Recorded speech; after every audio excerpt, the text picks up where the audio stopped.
From Toronto, Canada, The Conspiracy Show with Richard Serrin. From Zoomer Radio, AM 740.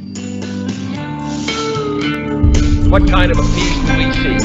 Not merely peace for Americans, but peace for all men and women. Not merely peace in our time, peace in all time. The flash, apparently official, President Kennedy died some 38 minutes ago. Here is the suspect. 24-year-old Lee H. Oswald. I'm just a patsy. President. Who actually fired the shots that killed Kennedy? Was there a conspiracy? In the years since the Warren Report, there is now so much more that we know. Conspiracy theories are now conspiracy facts. The Warren Commission successfully deceived the public. Allen Dulles' appointment to the Warren Commission is one of the great frauds of American history. Documents are withheld by the FBI, the CIA. Intelligence agencies did all the wrong things if they were looking for conspiracy. We will go back and piece together new facts and evidence that shed more light on what really happened here that day. The Commission believes that the same bullet that hit Kennedy hit Conley. Well, I don't believe it. It is indeed a magic bullet. Oswald was a figure of interest for 4 years before the assassination. They were reading his mother's mail. In his first year in office, Kennedy made many enemies. He vows he's going to shatter the CIA into 1,000 pieces. Have you ever committed any act of violence? He was intimately involved in the cover-up. Once you kill a president on the streets of American City, that sends a signal. The rights of every man are diminished when the rights of one man are threatened. If America really wants a democratic society, and we should get to the bottom of this traumatic crime that continues to reverberate throughout American history. This nation will not be fully free until all its citizens are free. All right. And thanks for inviting me into your home, your long-haul truck, RV, camper, taxi, your parents' well-appointed basement with a simulated wood paneling, electric fireplace, and the painting of dogs playing poker, your loft, that greasy spoon just off the interstate, and your cabin in the woods.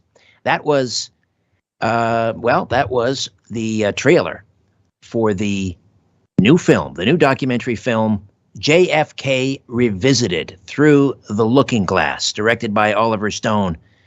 30 years after Stone stirred the pot with the Oscar-nominated drama JFK, starring Kevin Costner as New Orleans District Attorney Jim Garrison, Stone is back at it again and doubling down.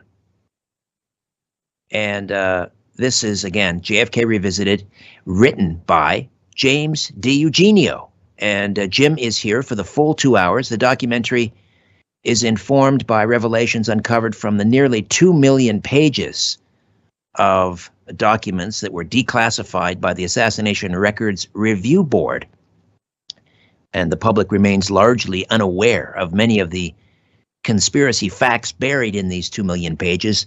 And Jim DiEugenio is here to share some of those conspiracy facts with us tonight. He has an MA in Contemporary American History from California State University Northridge. He's also a specialist in the history and theory of cinema, and he's written numerous film reviews. He's one of the foremost researchers into the major assassinations of the 1960s. His first book, Destiny Betrayed, was an in-depth look at the Garrison investigation. In 1993, he co-founded both Citizens for Truth about the Kennedy assassination, and the following year, the Coalition on Political Assassinations. Along with Lisa Pease, he co-edited the journal Probe magazine from 1993 to 2000, and later assisted in a compilation of the Probe articles, which was published as The Assassinations. In response to Vincent Bugliosi's Reclaiming History and associated film Parkland, DiEugenio published Reclaiming Parkland, a critique of Bugliosi's methodology, evidence, and findings in the Kennedy assassination. Jim was a guest commentator on the anniversary issue of the film JFK, re-released by Warner Brothers in 2013. And again, most recently, Jim worked alongside and wrote for Oliver Stone's new documentary, JFK Revisited Through the Looking Glass. Jim, welcome back. How are you? How you doing, Richard? Thanks for having me back. We should mention that up here in Canada, JFK Revisited will be on a Showtime, which I believe is Bell TV's Crave. It's on Bell's Crave TV up here in Canada. Yes. So that's tomorrow. Just about everybody in Canada can see the film tomorrow. Okay.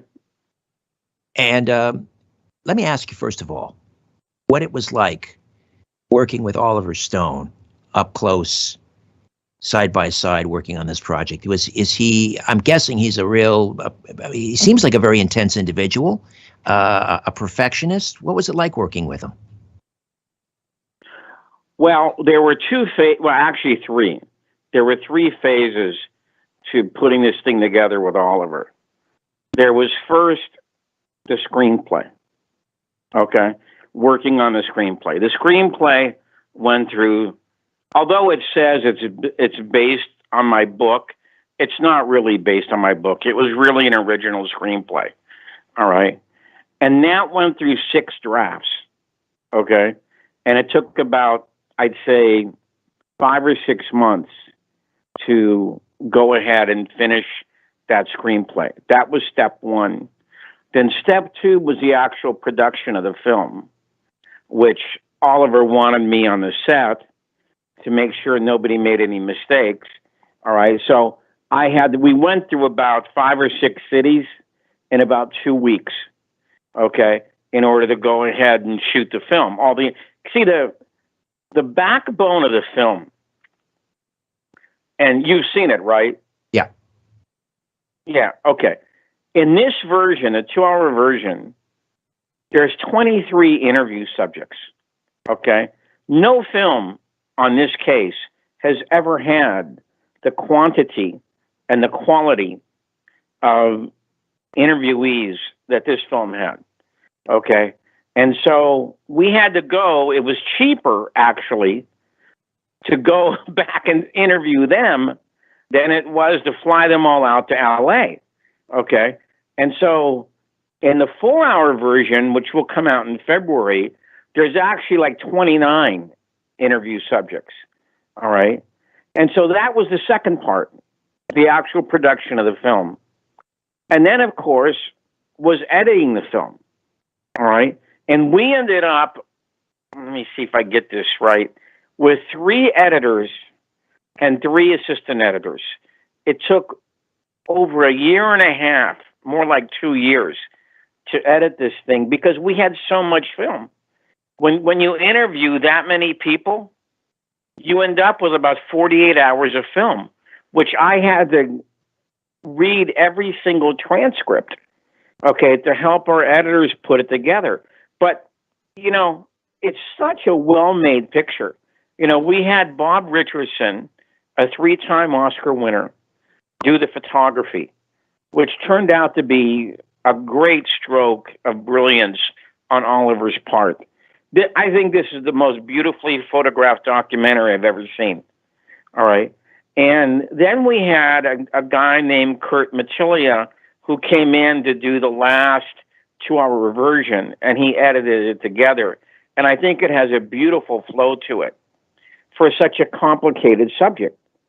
All right. Now, as far as working with Oliver, I don't know how this guy ever got this reputation because of being difficult. Reputation of being difficult, you mean? Well, to me, it really wasn't like that. He's a very bright guy, so he asks a lot of questions. So when we were doing the drafting of the screenplays, okay, he would ask me questions. Okay, he would double check on things, and he would say, "Can you get a better source for that?" So I had to find a better source for something I wrote. Okay, and that process went on for months on end. Me and Rob Wilson, the producer, would drive out to Oliver's home, okay, and we would sit there for 3 or 4 hours, okay, and go over the current draft of the script, all right?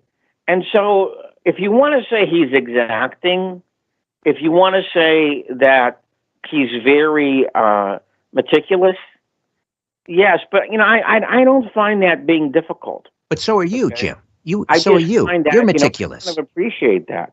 I kind of like somebody who pushes me. Okay. And so, I kind of, about 90% of the time, I thought it was a pleasant experience. See, the only difference I have with Oliver, he likes to edit film. Okay. He can sit in a chair for 6 hours. Okay. And edit film. Personally, I don't like that. I don't like the editing part of making movies. Okay. And I've said this to him before. I said, if I ever get to direct a movie, I'm going to come in like maybe twice a week and look at what the guy has, make some suggestions, and then leave. But Oliver is not like that. He's, in essence, he's really the supervising editor on his films. Right. Okay. All right. Well, a lot of directors feel that's where the movie, sort of really comes together in editing for them. But let me ask you, did Oliver Stone ever say to you, after getting to know you and reading your work and working alongside you, did he ever say to you, Jim, I wish I knew you back in 91 when I made the movie JFK. It would have been totally different. Yes, he did say. He actually did say that. Okay. And I think it's because of my book, the JFK Assassination. See, Reclaiming Parkland was retitled to JFK Assassination, The Evidence Today. Okay. He has that book in his office. Okay. And he gives it to people who come in. All right. His former secretary, Janet Lee, when I first met her, she said, Jim, you should have seen Oliver with your book. Okay.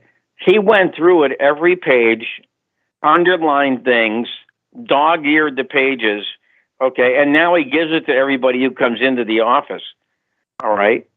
Okay, and so he really liked that book, and he said, more than one occasion, if I would have known about this book back in 1991, I just would have referred my critics to the book, okay? Right.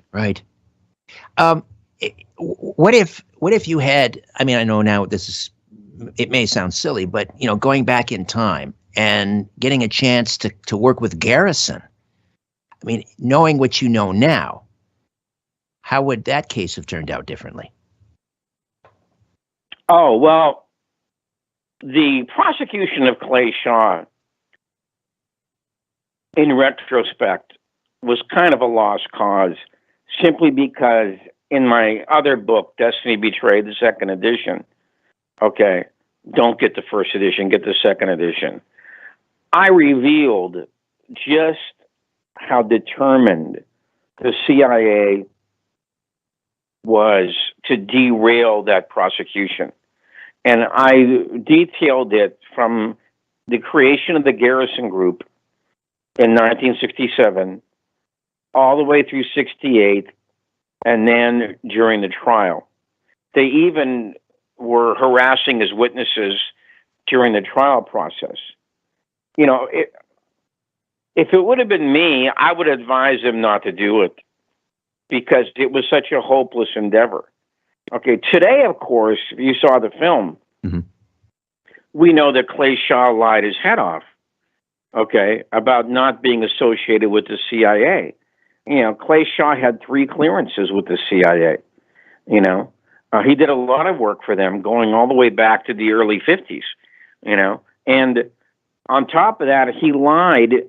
If you read my book, he lied about several other issues, okay, about not knowing David Ferrie, about not knowing Lee Harvey Oswald, about not being up in Clinton Jackson, And there was such a coordinated attack on Garrison's prosecution that, it was kind of a hopeless case. It's very unfortunate because I think today it's pretty clear that Shaw did have a role in all this. All right. And it went way beyond what Oliver put in his put in his film. Okay. I can go into that, for example, the whole thing about Clinton-Jackson, the Clinton-Jackson incident, 125 miles northwest of New Orleans, where Oswald is seen with Clay Shaw and David Ferry. There's also the whole leafleting thing in front of the International Trade Mart, in which his assistant and himself knew that Oswald had made a terrible mistake a week before on Canal Street by printing Guy Bannister's office number, okay, on one of those pamphlets he was handing out, okay, because his assistant, Jesse Core, sent it, he picked one up, sent it to the FBI, and arrowed and folded over, directions, see the next to last page. So here's my question. How could he have known about that if he didn't know who Guy Bannister was? All right? So, yes, I think, in my opinion, with what we know today, it'd be a much stronger case. Back then, I think it was kind of hopeless. It was kind of a heroic act by Garrison, but he was simply not going to win. I do want to get into CE399 because, without that magic bullet, I mean, that's really what so much of the Warren Commission case rests on, that without the magic bullet, without a single bullet, all of those, what were there, 7 non-fatal wounds sustained by both men, how else can they be explained except for a second shooter? So the film, you spent a lot of time on CE399. But before we get to that, because we're coming up on a break, I just want to ask you something I've always wondered about. In the movie JFK, they go into the morgue and they take Oswald's dead hand and they put it on the rifle, the Mannlicher Carcano rifle, to get the handprint on the weapon. Do you think it actually happened that way?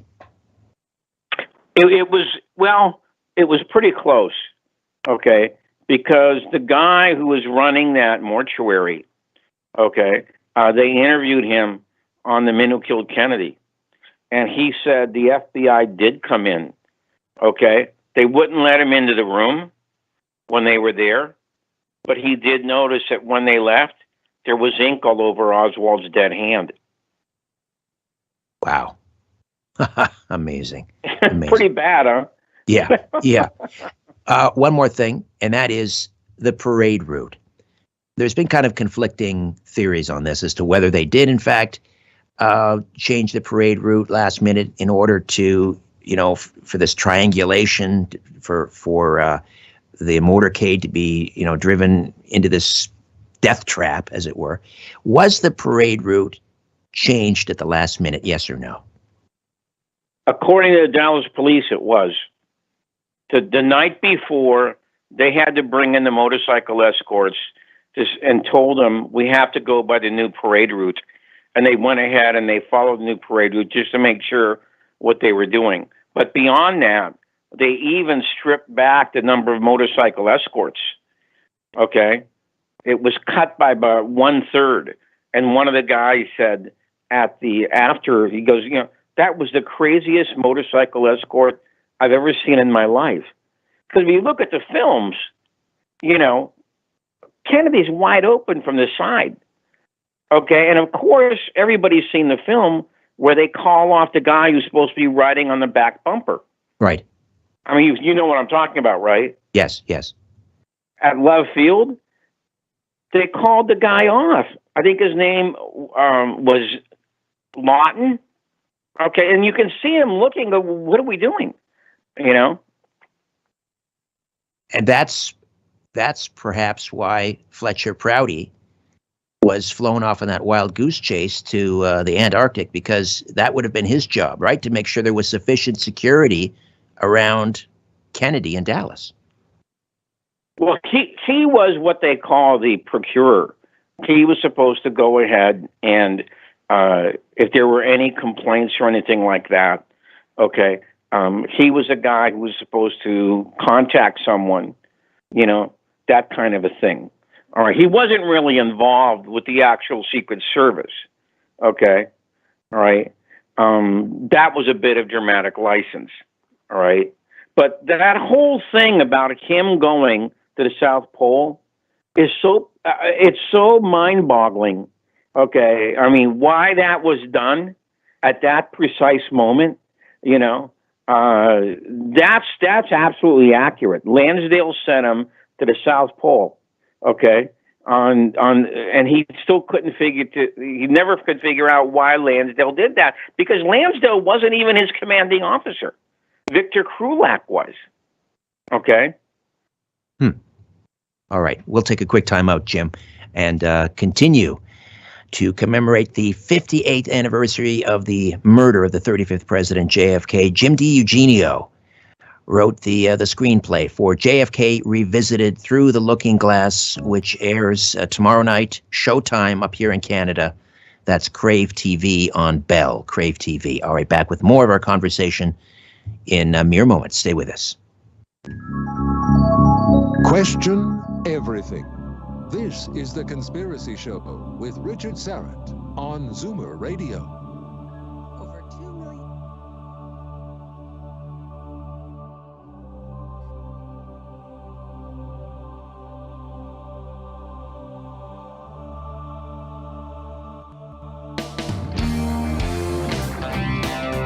Here's a resolution for 2021. Reduce stress and enhance your immune system. ESS60 from C60 Evo. C60 is the carbon-60 molecule known to deliver more than 172 times the power of vitamin C. 172 times. ESS60 is the purest form of C60, a known antiviral, antibacterial, and anti-inflammatory remedy that works. ESS60 neutralizes free radicals from cell metabolization and external toxins to help minimize inflammation and maximize detoxification. Further, people report better sleep, more energy, and renewed mental clarity when they take our ESS60 organic oil. To order your miracle molecule ESS60, go to c60evo.com/Richard-Syrett. c60evo.com/Richard-Syrett. Buy now and save 10% by using the coupon code EVRS at checkout.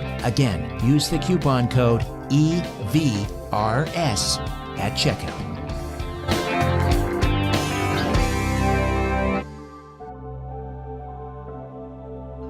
Existing space more efficient.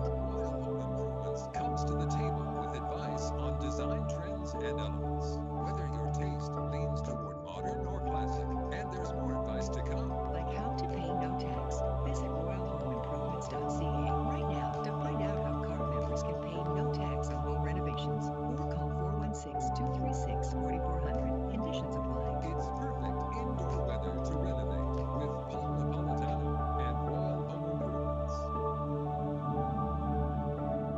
Shaking the world and seeing what forms.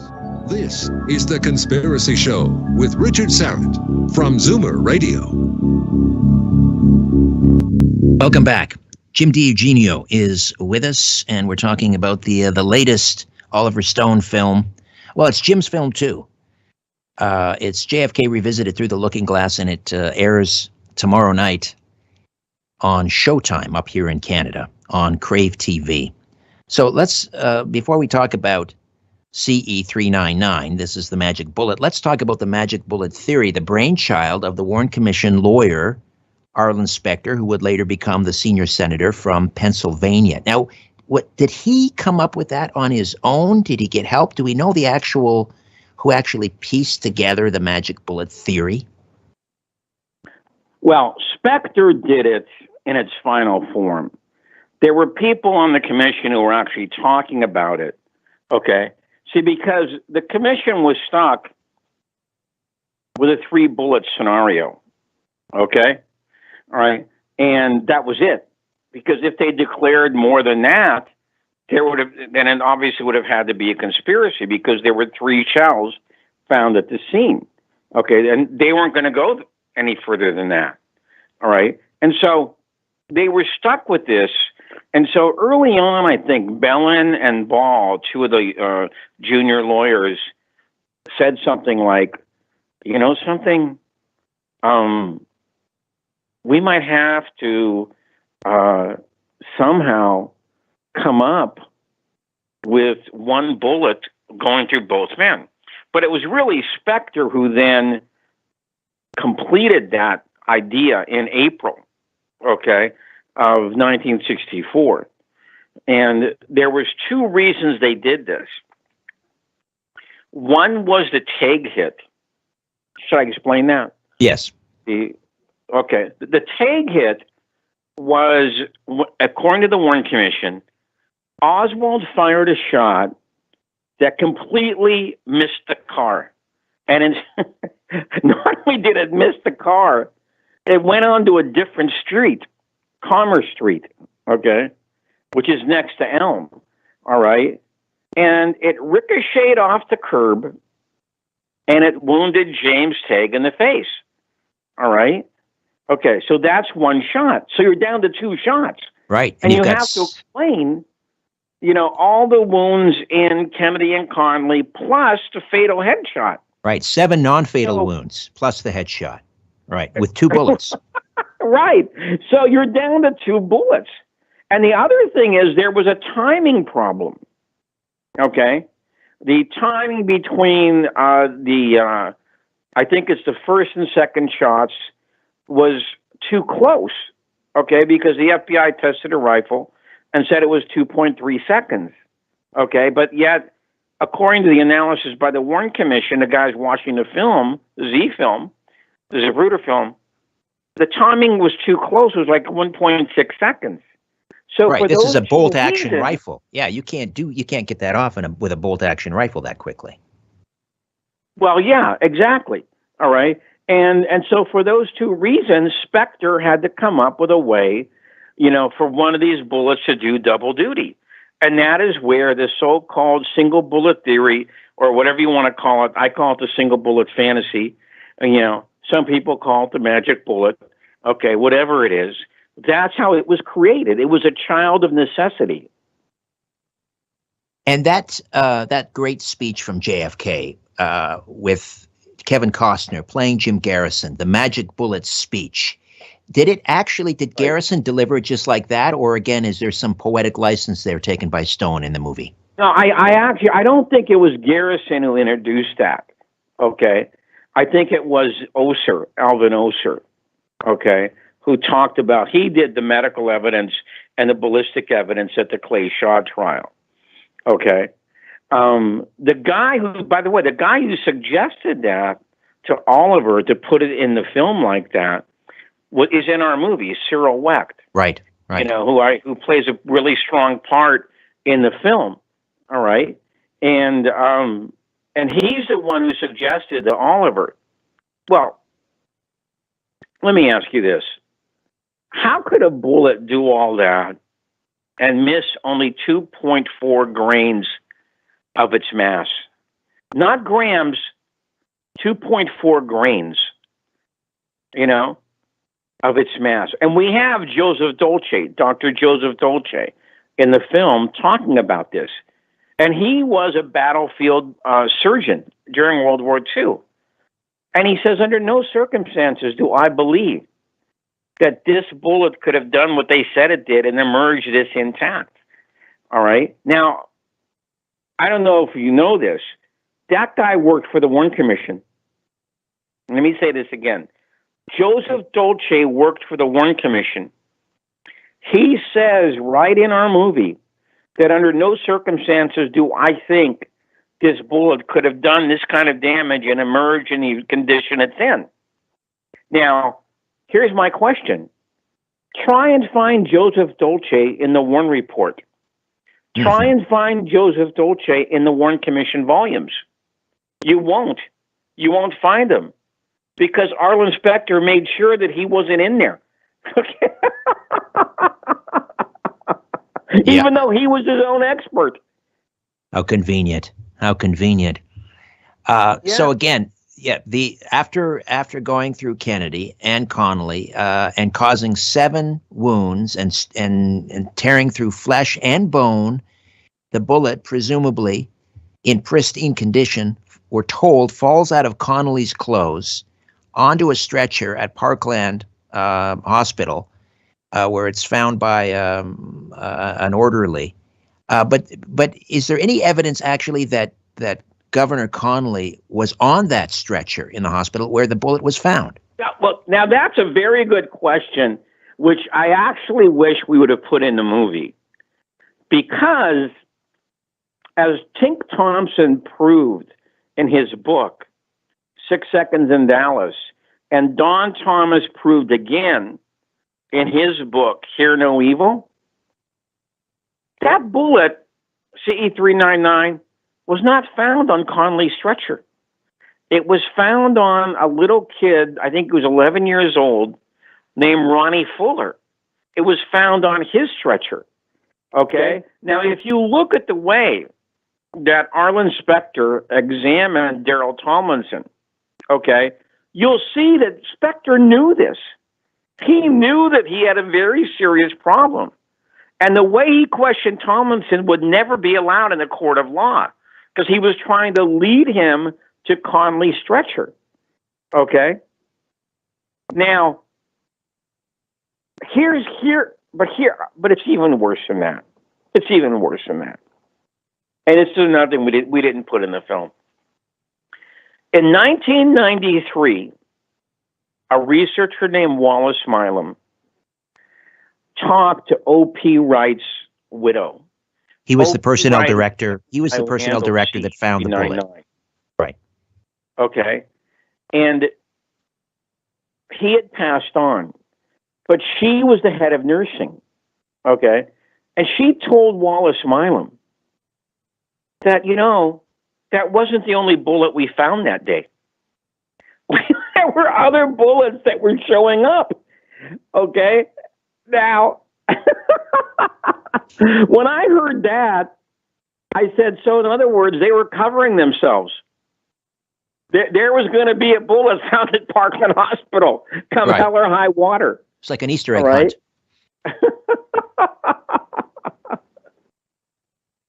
And did they ever match CE399 to the rifle, Oswald's rifle? Well, according to the Warren Commission, they did. There's a little bit of disagreement about that with the House Select Committee on Assassinations. Okay. They kind of they slightly disagreed with that. Okay. But the point we were trying to make with CE399 is we wanted to avoid all that stuff about bullet trajectories and stuff like that. And we just wanted to prove, and I think we did, that CE399 would never be admitted into a court of law today. All right? Simply because there's no chain of custody to that bullet. And we spent a lot of time on this, like you said. We proved with Gary Aguilar, okay, with Deborah Conway, with David Mantic and the late John Hunt, okay, that number one, the FBI lied about the identification of that bullet. The guy that they said they sent around for the identification, Bardwell Odom, told Gary Aguilar and Tink Thompson, I did no such thing.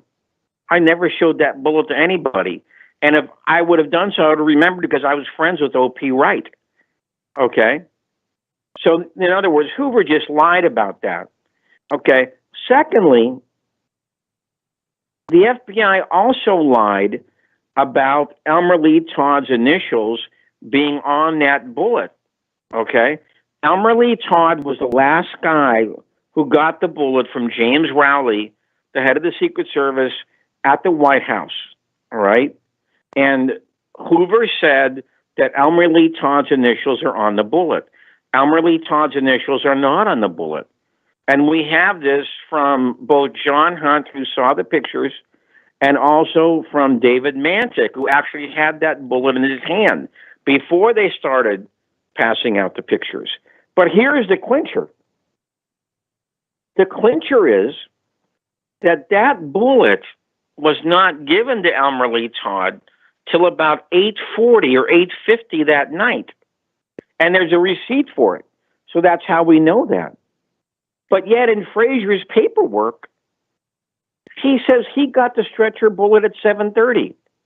Now think about that for a while. How on earth could he get the stretcher bullet at 7:30 if Elmer Lee Todd had not given it to him yet? So in other words, what that says is there's either an extra bullet or somebody switched to bullets. Either way, you have a conspiracy. All right? All right. And so this is what we tried to show, that we shouldn't be talking about trajectories or anything like that anymore. The question that I wanted to pose is who planted CE399? Okay? All right, Jim, got to take another time out. We'll walk away of. Who planted that bullet? Exactly. All right, Jim, we'll take a quick time out. Jim DiEugenio, JFK Revisited, Through the Looking Glass, plays tomorrow night, November the 22nd, showtime on Crave TV across Canada. Back with more of our conversation in 2 minutes.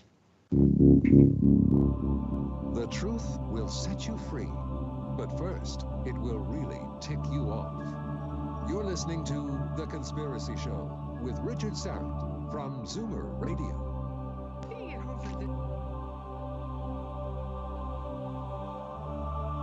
Hey there, I'm hard at work on another edition of Inner Sanctum, my free monthly newsletter. Inner Sanctum features my monthly brief, a column of my thoughts and opinions on what's happening in the world. It features a spotlight on a past guest, a look ahead to an upcoming episode of my weekly syndicated radio program, The Conspiracy Show. It features a look at this month in conspiracy and UFO history, and my Conspiracy Unlimited podcast episode pick of the month, and so much more. To get your free monthly newsletter, Inner Sanctum, delivered to your email inbox, just go to my website, strangeplanet.ca, strangeplanet.ca. Scroll down to the bottom of the page and click on Inner Sanctum and register. It's fast, easy, and again, absolutely free.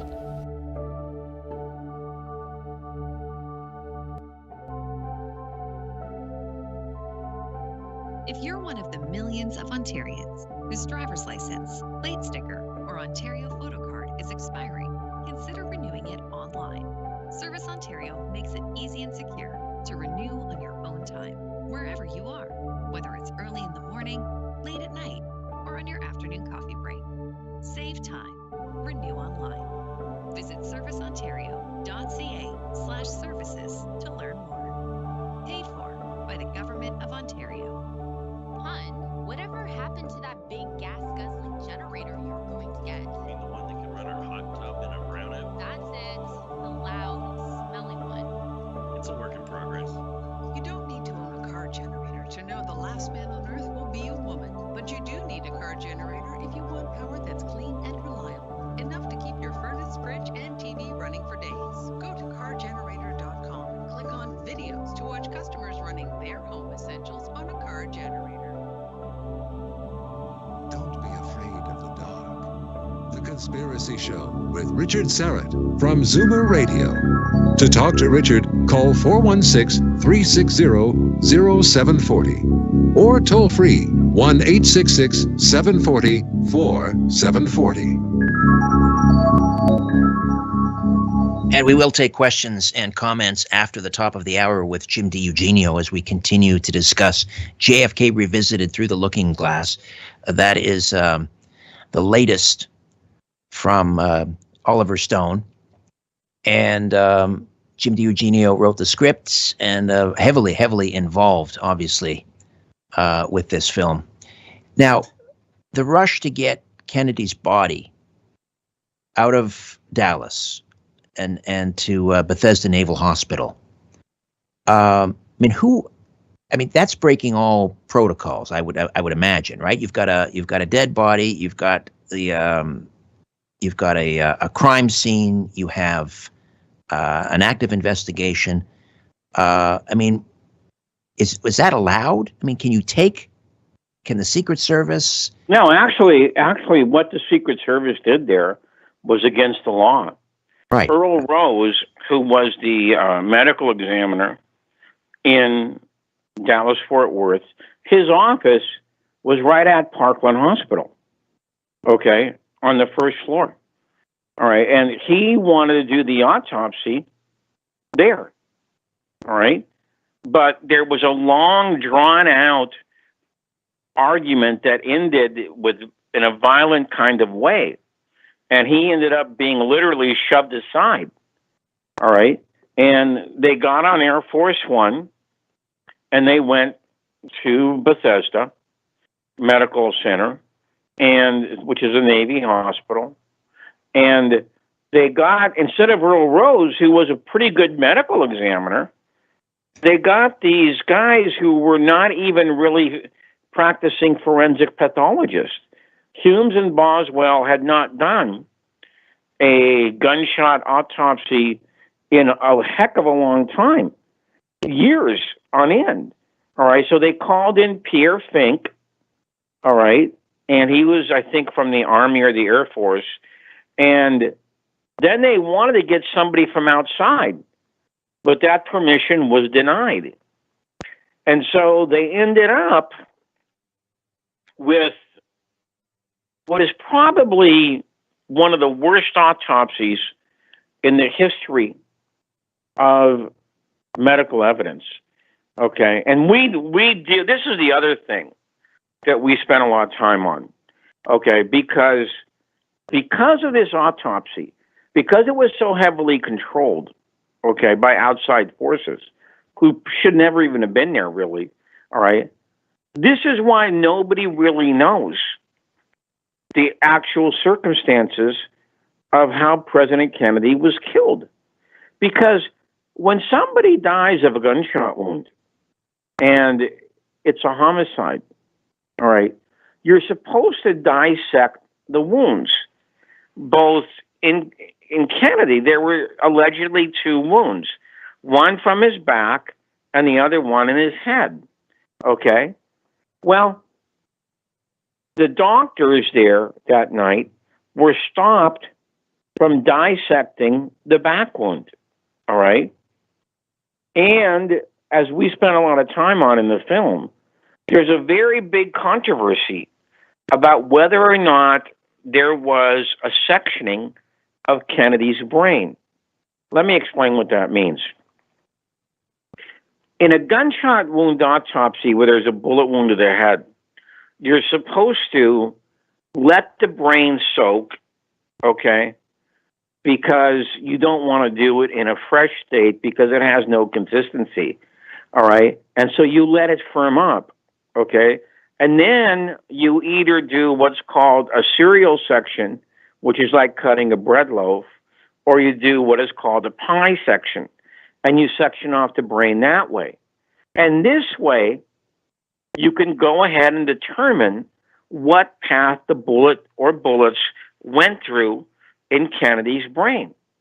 Well, as I said, there was no back wound dissection, and there's a very big controversy about whether or not Kennedy's brain was ever cut so that we could see the way the bullets went. The official records say that this never happened. But as Doug Horn talks about in the film, and even more in the longer version, the 4-hour version that's coming out in February, okay, there might have been one of these, but they ditched the evidence, okay? You know, they deliberately deep-sixed the evidence that ever happened. They never wanted it to get out.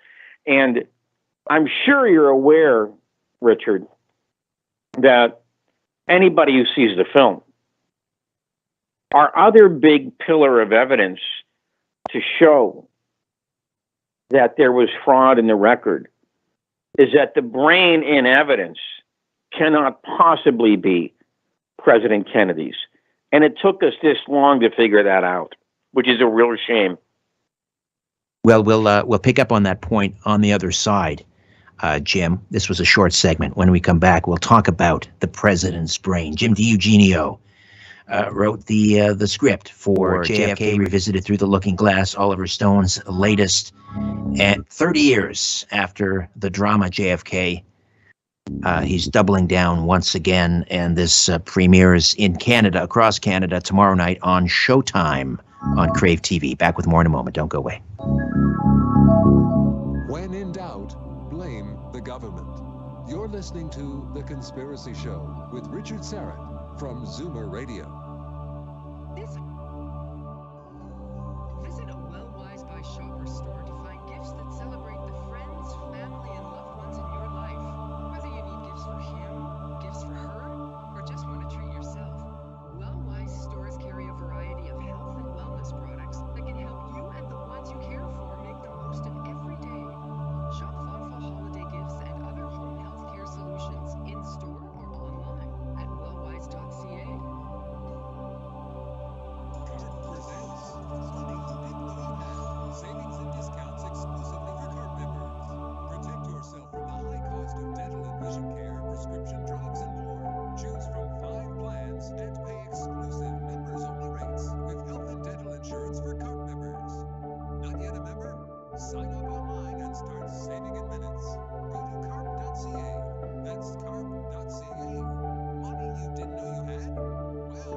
You're listening to The Conspiracy Show with Richard Syrett from Zoomer Radio.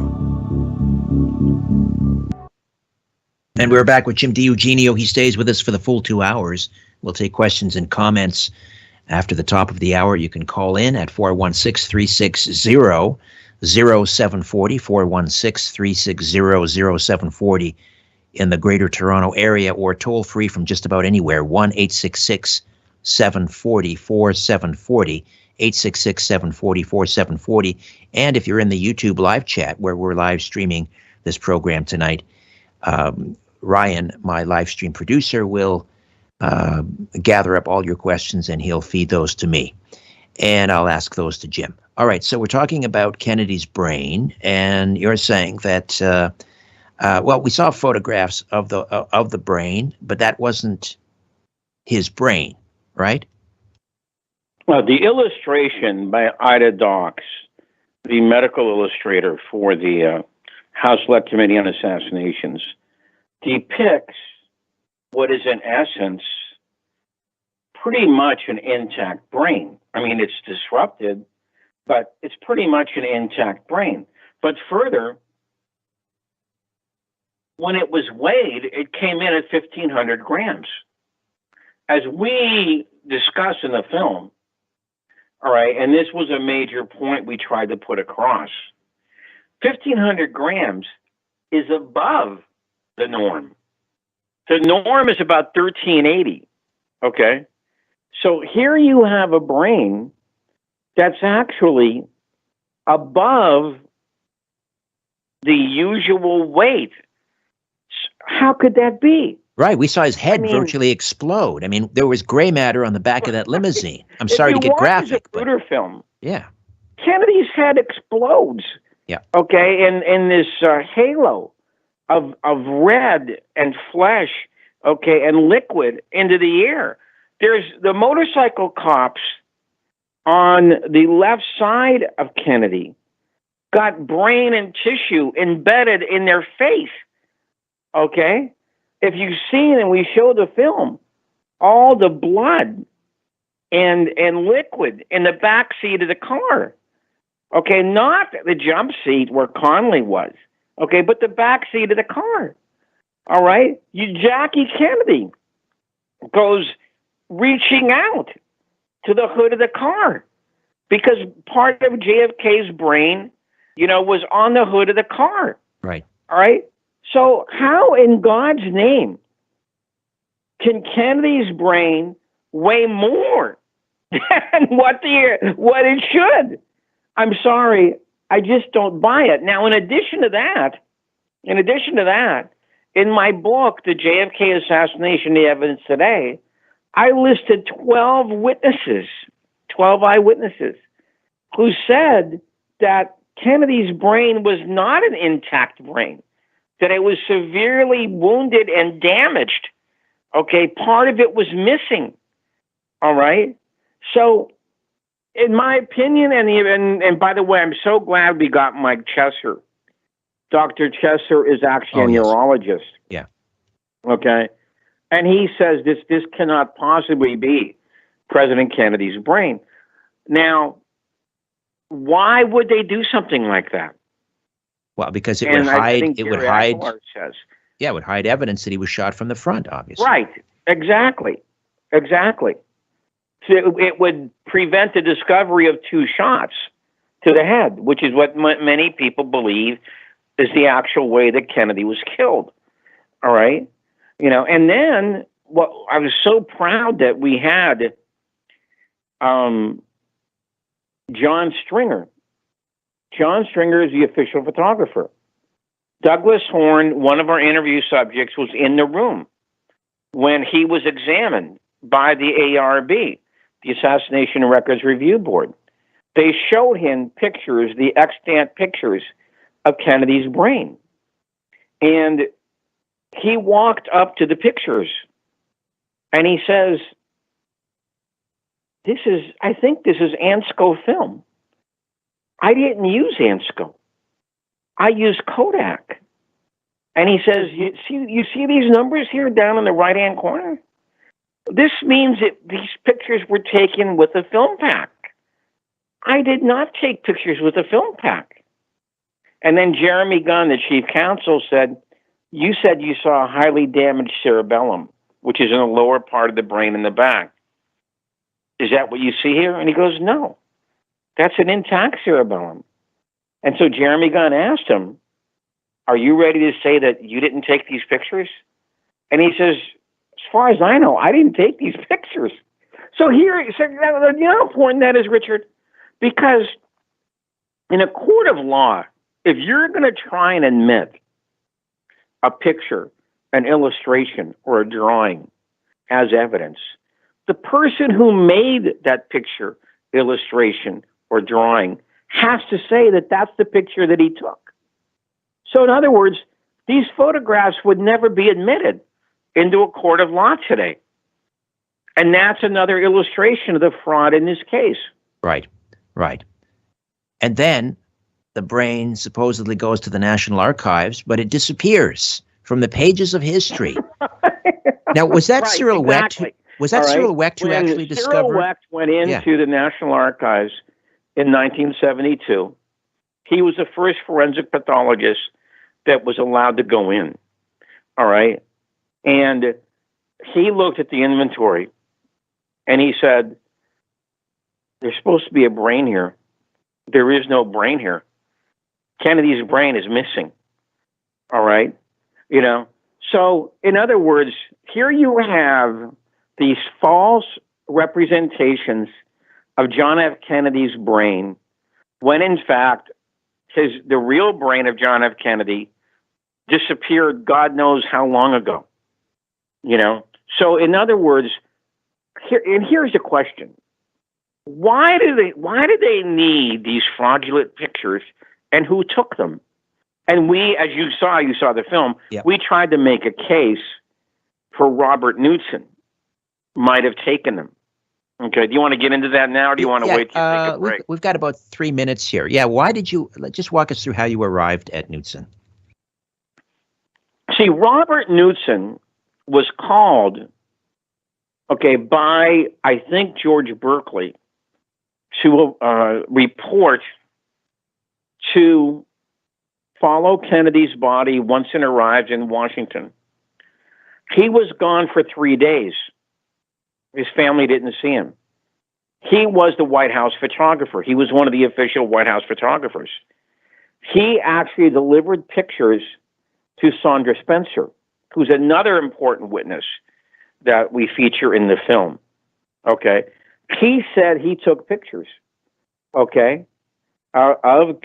the autopsy, but his pictures are gone. Okay. And he did not recognize some of the pictures of the autopsy that are in evidence today. He recalled a big hole in the back of Kennedy's head. Okay. You know, and so we suspect that they both took pictures. Okay. Both Stringer and Knudsen. And if there's somebody who actually did take pictures of Kennedy's real brain, it was probably Knudsen, and those pictures disappeared. All right. And let me add just one last thing. If you listen to Robert Knudsen's deposition, which is on tape at the National Archives, you want to hear something really weird? Yes. It's not his voice. What? It's a woman's voice on the National Archives. It's not Knudsen talking. Now, is that the weirdest thing you ever heard in your life? Why on earth would they not let the guy speak in his own voice? Right, right. That is bizarre. That is very strange. Jim DiEugenio is with us. He wrote the screenplay for JFK Revisited. Again, that's premiering across Canada tomorrow night, the 58th anniversary of JFK's assassination, and you can see it on Showtime on Crave TV. And it aired earlier this month in the U.S., I believe, correct? Was it November 12th? It's on demand. Okay. Right. But it was available as of November 12th. It's premiering tomorrow in the United States on Showtime also. Okay. And when did you say again the 3-hour, part 2, the 3 hours is coming out? The 4-hour version. 4-hour version. The 4-hour version is coming out in February. Okay. And that will be on demand also. You can either rent it or you can buy it. And there will be a book also, a book of the film. That's coming out too.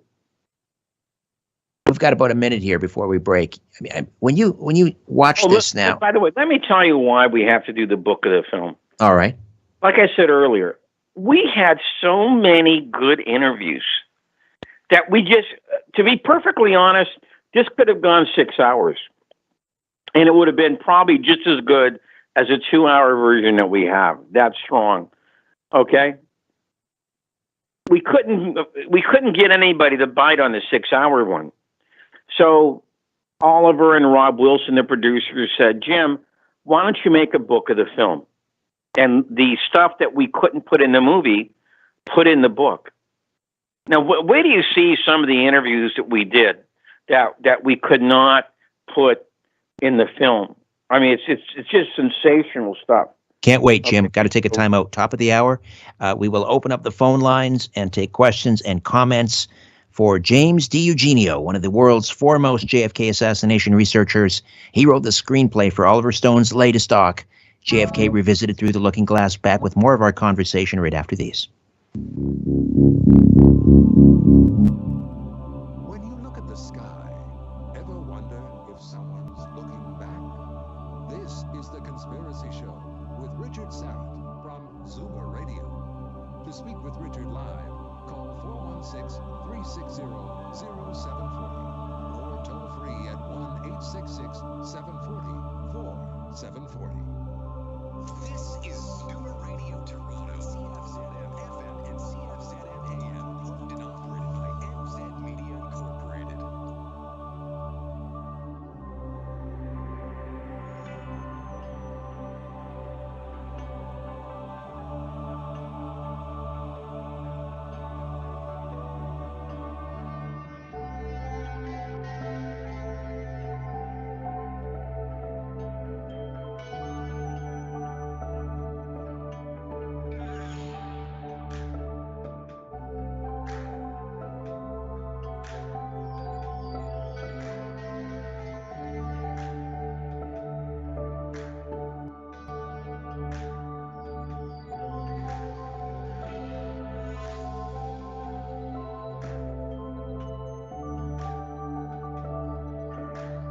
Live from Toronto, Canada, Earth, The Conspiracy Show with Richard Sarrett on Zoomer Radio. The body really doesn't move forward at that point. That very slight movement is the deceleration of the core. The body moves rather violently backward and to the left. Later on, there is a forward movement that occurs about half to 3/4 of a second later, and that's when he's hit in the head. The head wound has been analyzed now, not only by me, but by, as I say, radiologists and neuroscientists and many others, and most importantly, perhaps, all of the doctors at Parkland Hospital. And it's clear that what the Warren Commission concluded was erroneous.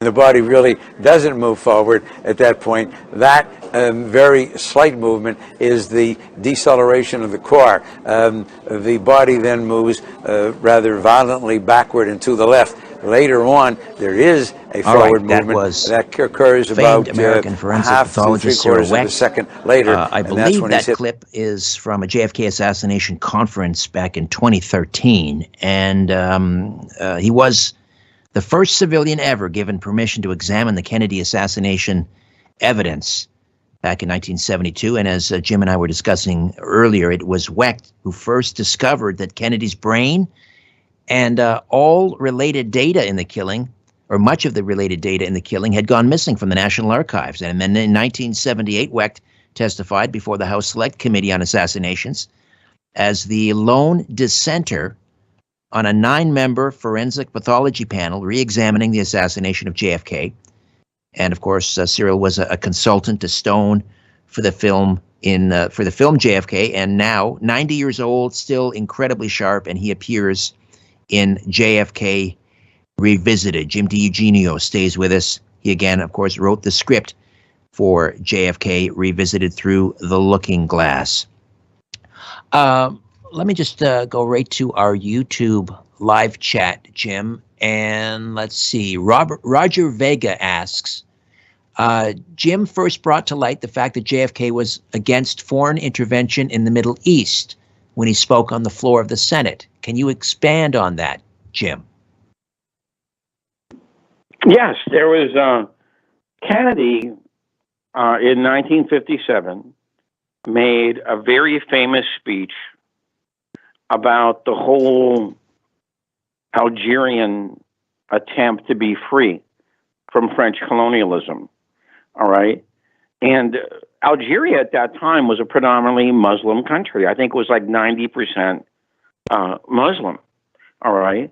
And Kennedy made a speech about this because it's much wiser for us to go ahead and get a negotiated peace than it is to support this bloody, horrible war that France is involved with to keep Algeria a part of the French Empire.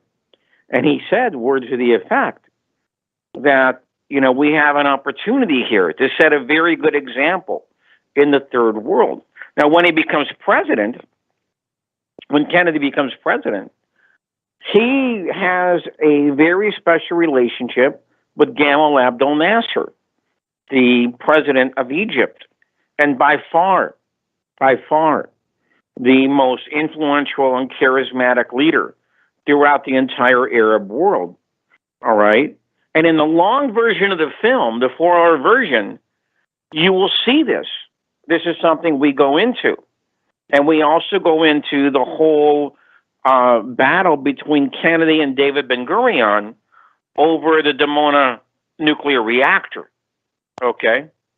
So those are some of the things. See, when you see the 4-hour film, you'll see what I was trying to do. What I was trying to do was to show John Foster Dulles' foreign policy before Kennedy, how Kennedy changed that, okay, and how his assassination caused to go back to that, which I believe is one definition of a classic coup d'etat. That's the way I look at the Kennedy assassination. All right, and Jim Garrison usually is given credit for the first person to say that, but there was actually 2 other people who were saying it back in the 60s. The German writer Joachim Jostin and the American attorney Stanley Marks, who wrote a series of overlooked books back at that time. And one of the names of his book is Murder Most Foul, is also the name of Bob Dylan's song about the Kennedy assassination. So the idea of a coup d'etat goes all the way back until the late 60s. And that's what I believe what happened here. All right. You Betcha in the YouTube live chat asks, Jim, have you ever talked to Stone about the 1990 movie JFK, and how does he feel about the movie 3 decades later? That's a good question. How does he feel looking back at it? I actually did in my book, The JFK Assassination, The Evidence Today. I actually did. I don't think anybody else has done this. I did a scene-by-scene review of the first hour or so of the film, comparing it to what we have today. In other words, in the declassified documents. And if you go ahead and look at that analysis,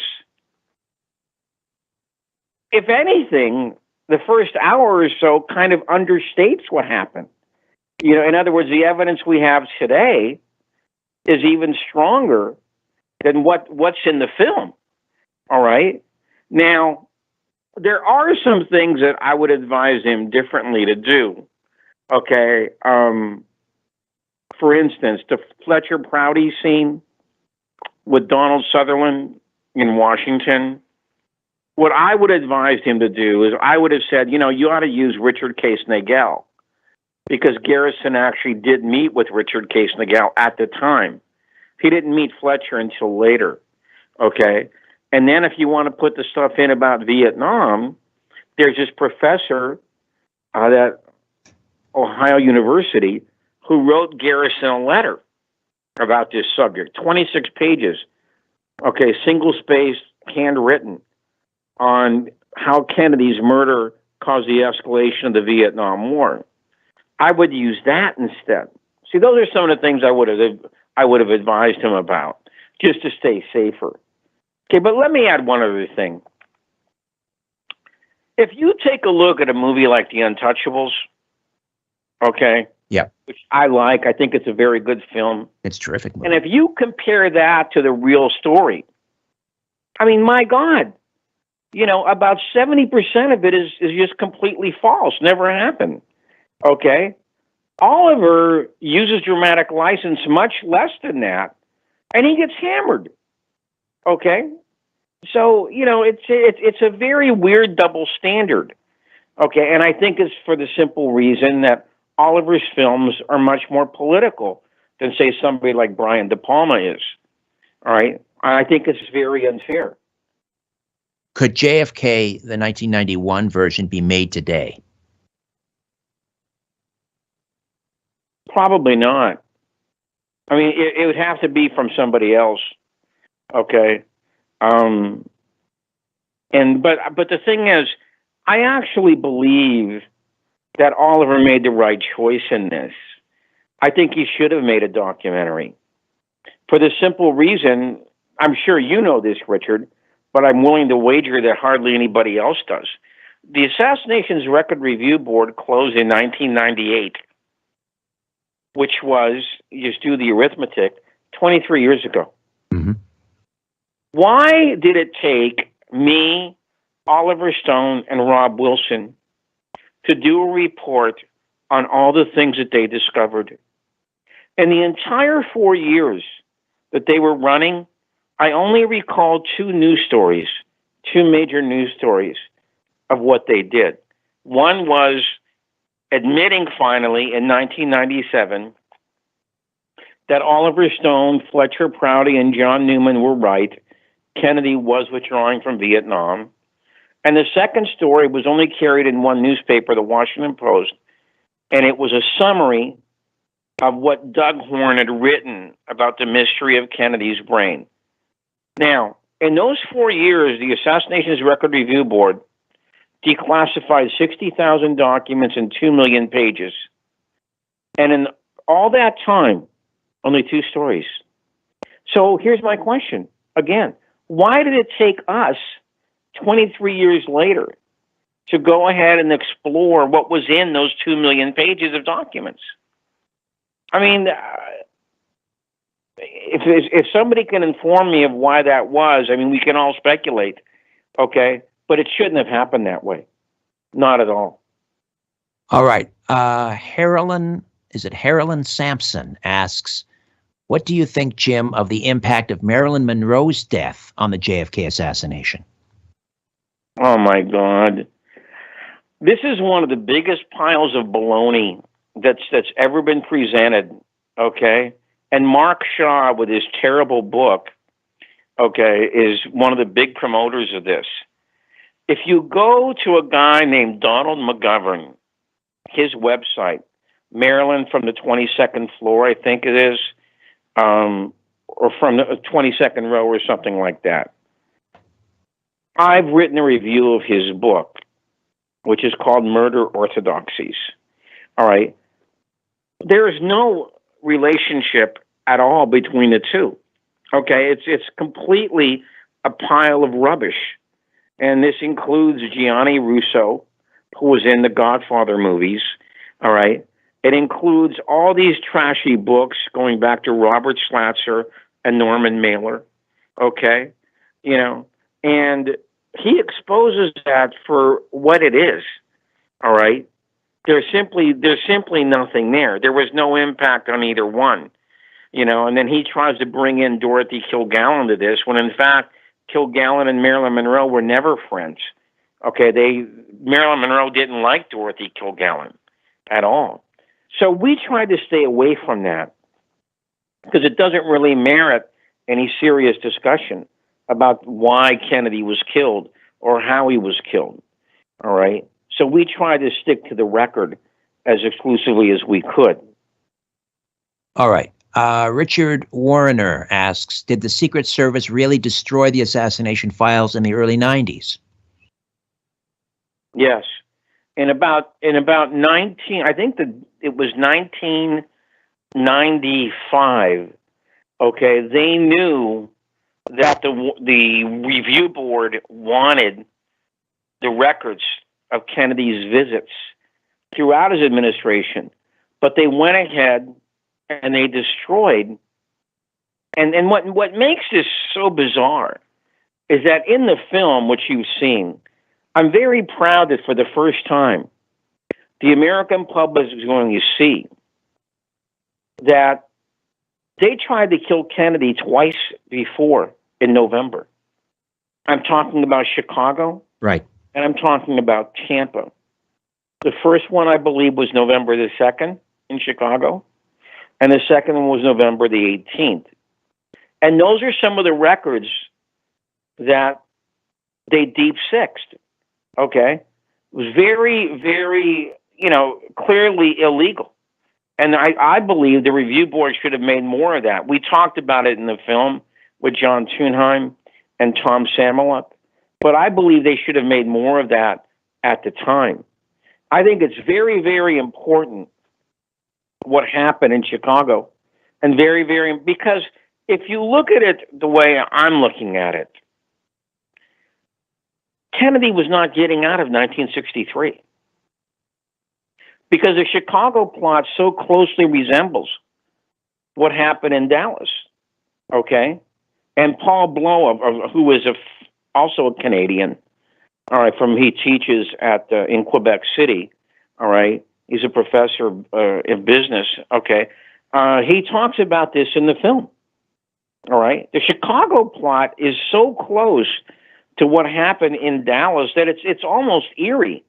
And if those records would not have been kept secret, if they would have not have been destroyed, they would have probably prevented what happened in Dallas because the pattern was so similar.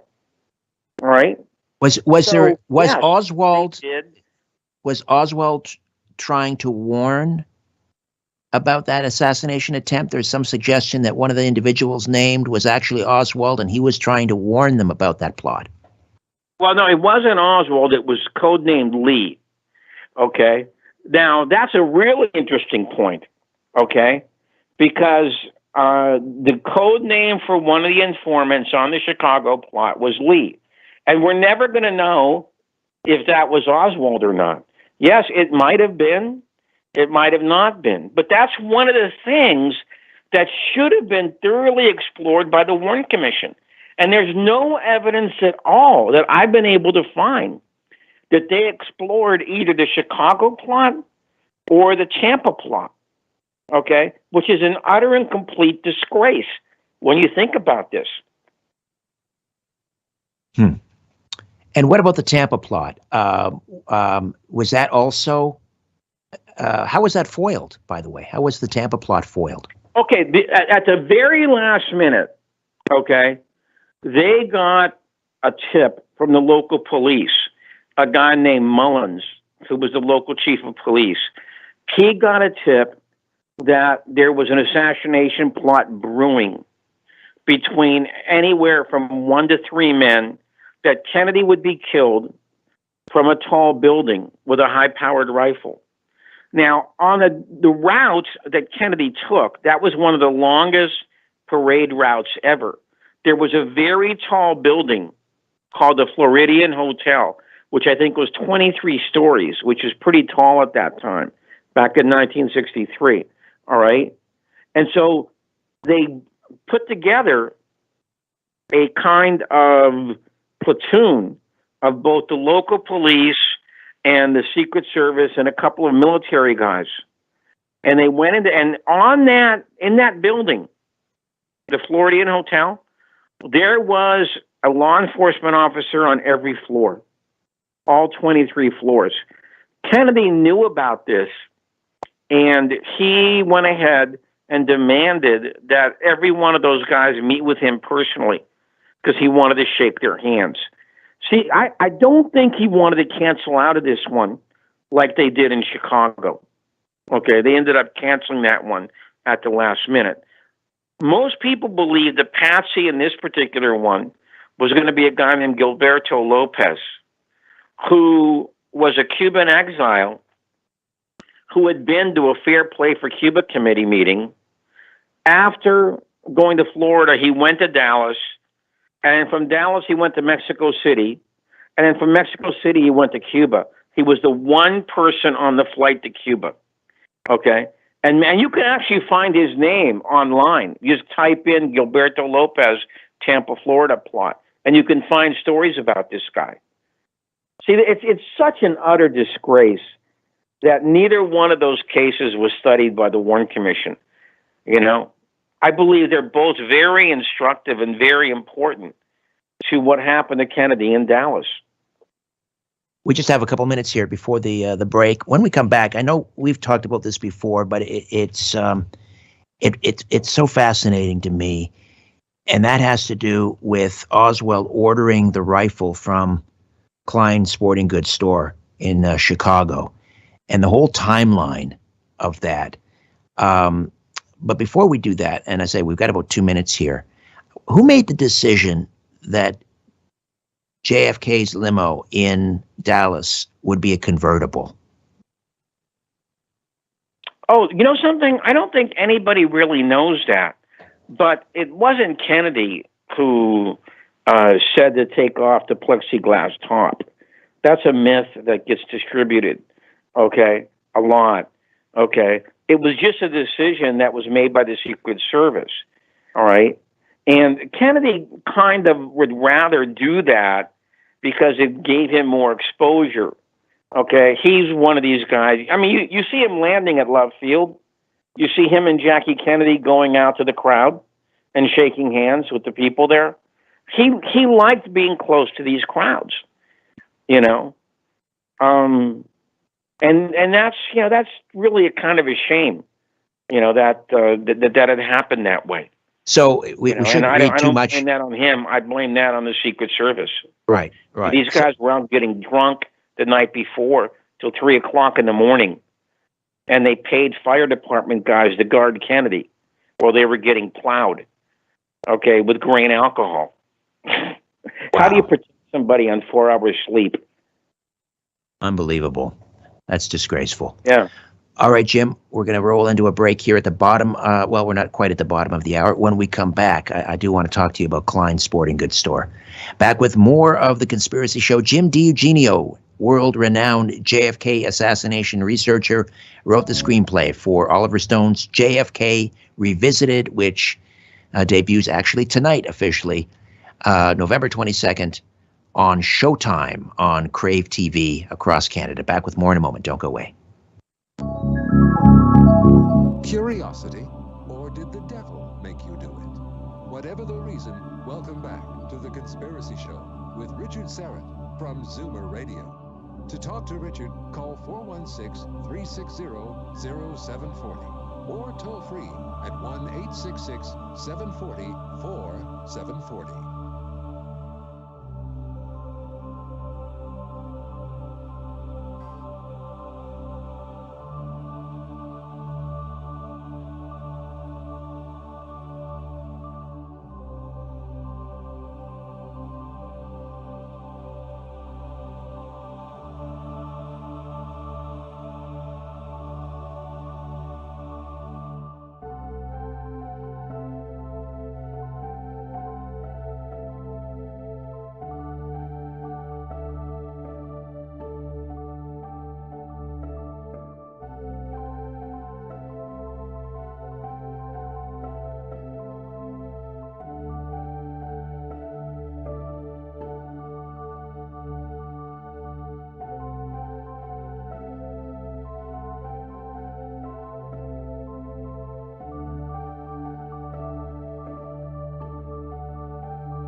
Here's a resolution for 2021. Reduce stress and enhance your immune system. ESS 60 from C60 Evo. C60 is the carbon-60 molecule known to deliver more than 172 times the power of vitamin C. 172 times. ESS 60 is the purest form of C60, a known antiviral, antibacterial, and anti-inflammatory remedy that works. ESS 60 neutralizes free radicals from cell metabolization and external toxins to help minimize inflammation and maximize detoxification. Further, people report better sleep, more energy, and renewed mental clarity when they take our ESS 60 organic oil. To order your miracle molecule ESS 60, go to c60evo.com/Richard-Serrett. c60evo.com/Richard-Serrett. Buy now and save 10% by using the coupon code EVRS at checkout. Again, use the coupon code EVRS at checkout. All right, we're back. Jim DiEugenio is with us, and the latest Oliver Stone project, JFK Revisited Through the Looking Glass. Jim wrote the screenplay, debuting tonight on Showtime across Canada, Crave TV. Do you think that, just before we get into the ordering, the mail order of the rifle through Klein's Sporting Goods in Chicago, is this Oliver's last word, aside from the book that's coming out and the 4-hour version of this documentary coming out in February? Do you think this is it for Oliver and JFK? Yes. Yeah. All right. Okay. I don't think he's gonna. I don't think he's gonna go back into the arena again. But I'm kind of glad that this is gonna have a kind of staggered. The 2-hour version, then the 4-hour version, and then the book, because there's going to be 3 stages to this, which I think is going to make it longer. Okay, and it's going to go from November all the way to February. And so you'll probably want to interview me when the 4-hour version comes out. Absolutely. Okay. Or maybe when the book comes out. The book is going to be so smashing. Okay. Because we had so many terrific interviews that we couldn't use because of the length factor. But I do believe this will be Oliver's last song on this subject. All right. So the ordering of the Mannlicher rifle through the sporting goods store in Chicago. You've told the story before. It's been a few years, and I'm guessing many listeners haven't heard it. This is absolutely remarkable how this all went down. It just defies all credulity, really. Can you walk us through that? All right. And by the way, we touch on this in the film, yeah, especially the longer version. All right. If you believe the Warren Commission, okay, you have to believe that Oswald ordered the rifle, okay, and he mailed a coupon and a money order from the Every Street post office, which I think is the main post office in the Dallas-Fort Worth area, all right, that he mailed it to Chicago Klein Sporting Goods store, which is 1,000 miles away from the Dallas-Fort Worth area where he was living at the time. That coupon and money order then went to the Chicago post office, went off the plane, Chicago post office. Then it was distributed to the local post office, delivered to Klein's, and at Klein's, they sorted all their funds, okay, by money order, check, cash, in-state, out-of-state.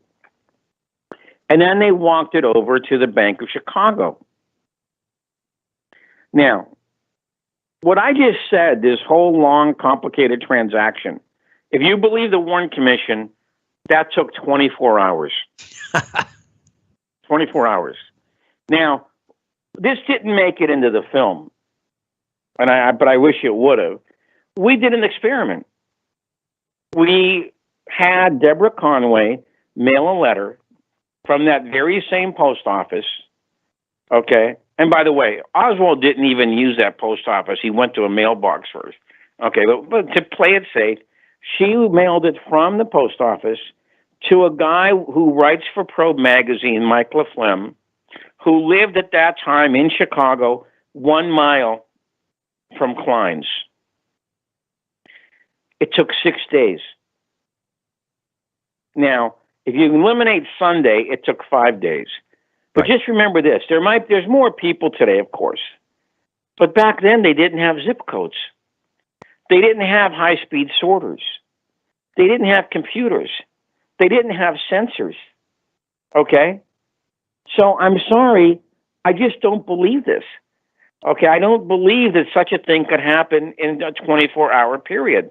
Now, on the other end, of course, since according to the Warren Commission, the rifle was not ordered in his name, it was by a guy named Heidel, okay,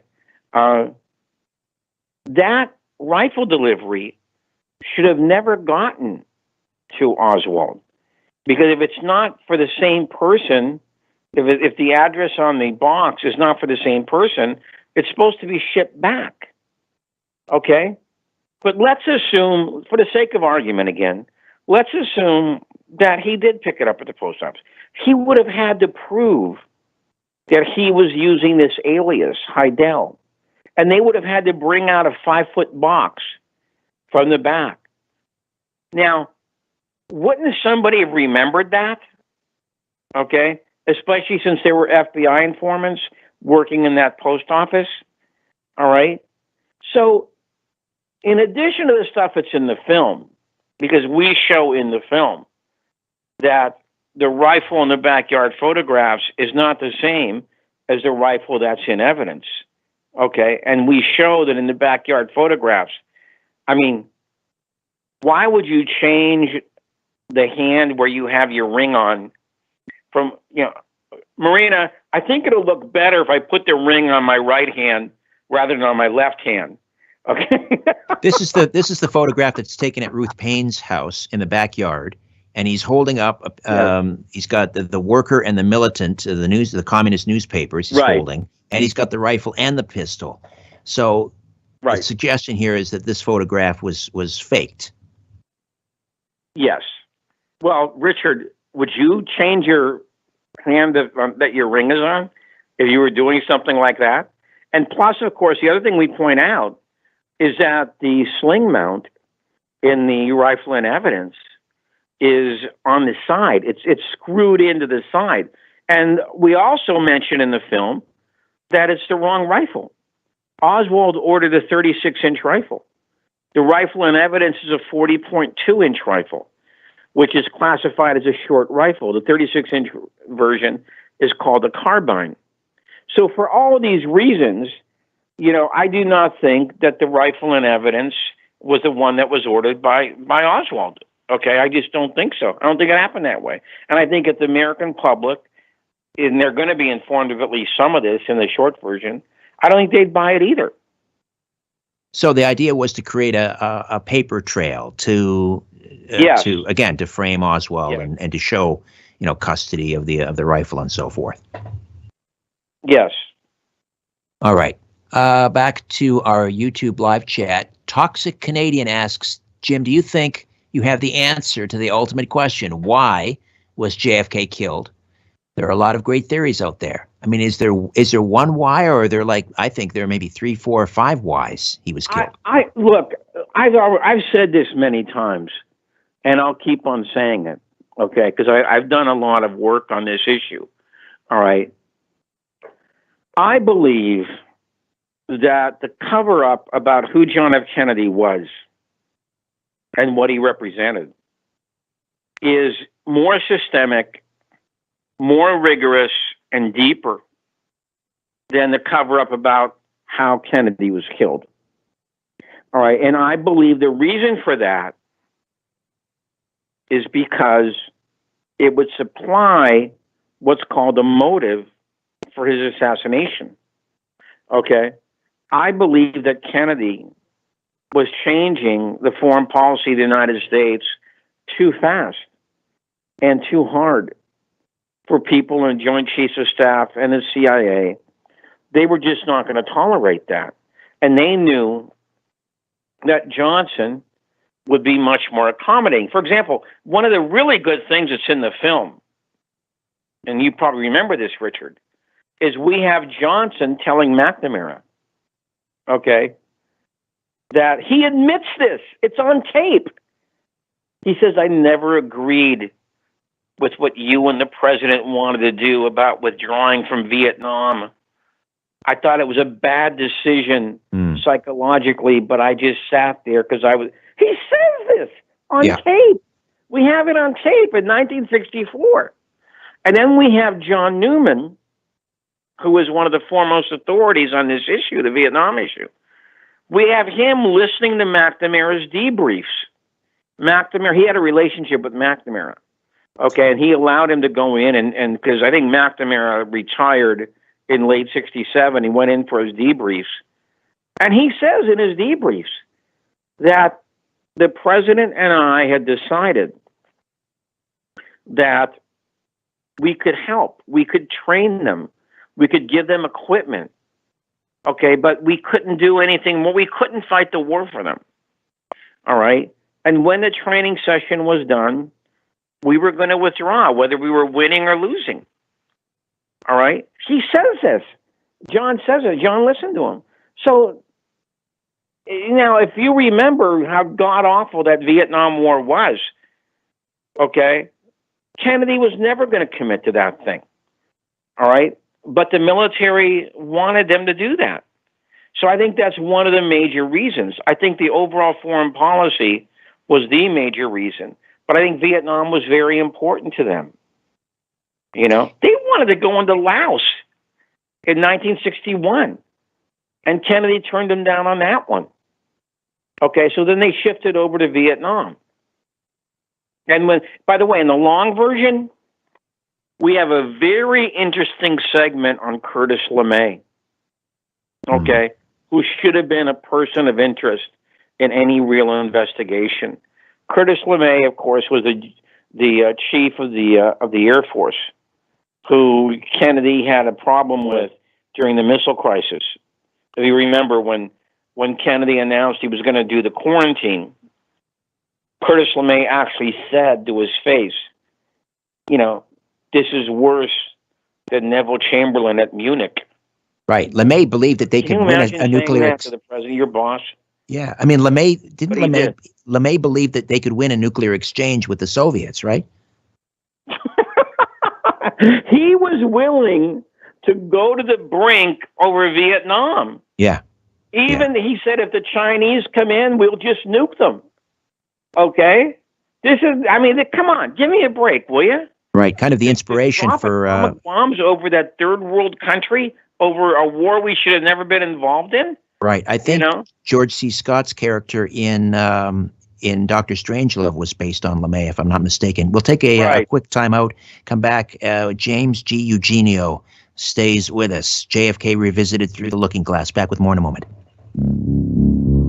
If you're sure your phone isn't tapped, call now.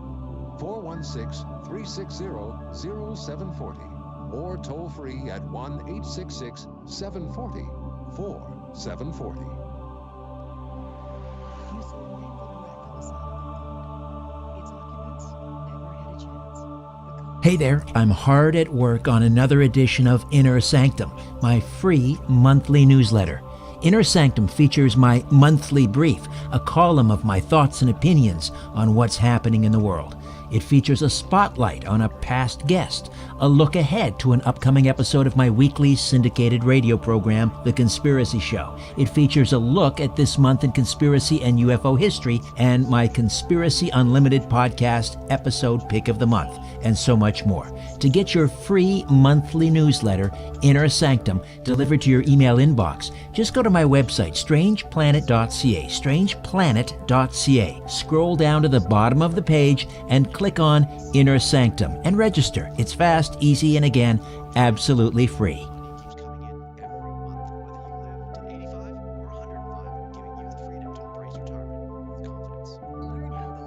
Pension Fund by Purpose Investments can help you feel secure in retirement giving you income for life.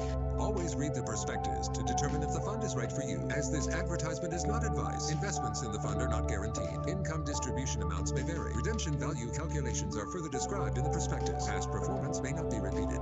Ambition never retires. Neither should your income. Go to retirewithlongevity.com to learn how to retire with income for life.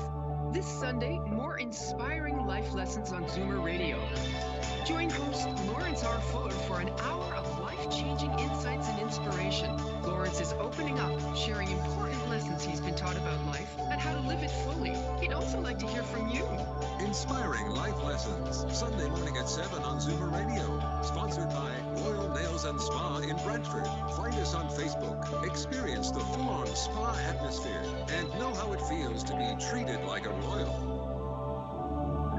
Keeping an eye on the New World Order. This is The Conspiracy Show with Richard Sarrett from Zoomer Radio. To speak with Richard, call 416-360-0740 or toll free 1-866-740-4740. Jim DiEugenio is with us. JFK Revisited Through the Looking Glass debuts tonight on Showtime. You can find that on Crave TV. We were talking about Vietnam, and of course, one of the big, Vietnam was a bonanza for Bell Helicopter. And so it's interesting that Ruth Payne, who was a friend with Marina Oswald, married to Michael Payne, who was an executive at Bell Helicopter. I mean, is that a coincidence or is that significant? Well, unfortunately, we didn't have the time to get into Ruth and Michael Payne in the film. If they would have allowed us 6 hours, which I think it should have been, then we probably would have gotten into Ruth and Michael Payne. But here you have this guy with this clearance at Bell Helicopter, in the defense industry, who's hanging out with this communist who's actually visiting his house, on the weekends to see his wife. All right. Now, that is a little bit weird, I think. All right. And that's not where it begins or ends. It's, Ruth Payne seems intent upon separating Marina from Lee from almost the minute they met, which I believe was in April of 1963, through the auspices of George de Mohrenschildt. And there's another incredible case, this white Russian, debonair, handsome, who's been through a couple of fortunes in the oil business, chooses to hang out with this so-called Marxist who's a defector from the Soviet Union and defected back. What the heck was that all about? And before he died, George de Mohrenschildt said that he would have never met Oswald in a million years. He was ordered to do so by the CIA station chief in Dallas, J. Walton Moore. All right? So this whole thing about the supposedly communist Oswald, who was hanging out with the white Russian community in Dallas-Fort Worth, and with the Cuban exile community, and with Guy Bannister in New Orleans, is such a hunk of trash, and that the Warren Commission never got to the bottom of this is, again, another disgrace upon them. We go into it a little in the film, and we show how the CIA had a program going on to destroy the Fair Play for Cuba Committee. And they also backed Carlos Bringier's group, the DRE, the Student Directorate Nacional, which began in Cuba, which was started by David Phillips. And David Phillips was also the guy who started the Anti-Fair Play for Cuba Committee campaign that the CIA was doing. So in other words, the CIA is using both ends in order to discredit the Fair Play for Cuba Committee. And you got Oswald working out of Guy Bannister's office, and he actually puts the stamp on one of his flyers, 544 Camp Street. Guy Bannister's office. He was very upset when he learned that Oswald had done such a stupid thing.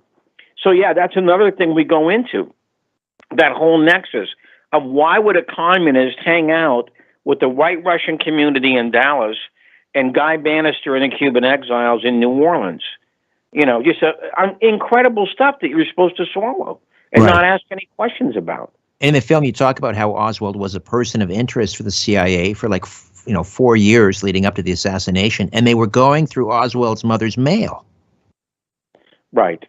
Jefferson Morley, who's done a lot of work on the CIA guys and Oswald's relationship with them. James Angleton, George Joannides, David Phillips. You know, he says that in the film. You know, they were reading Oswald's mail, even his mother's mail. Okay, which you know, and of course, they always said after the assassination, we had no relationship with Oswald. We had no interest in Oswald. Okay, which is a bunch of baloney. You know, utter and complete, lies. Okay. Now, there's also, we go into Otto Otepka in the film. Otto Otepka suspected that Oswald was not a genuine defector. So he sent a list to the CIA wanting to know which one of these guys is real, which one of these guys are fake defectors. In other words, which ones are yours? And Oswald was on that list. Well, he should have never done that because, as we talk about in the film, his career went completely downhill. He was demoted. He was surveilled. He was literally kicked out of his office 17 days before the assassination.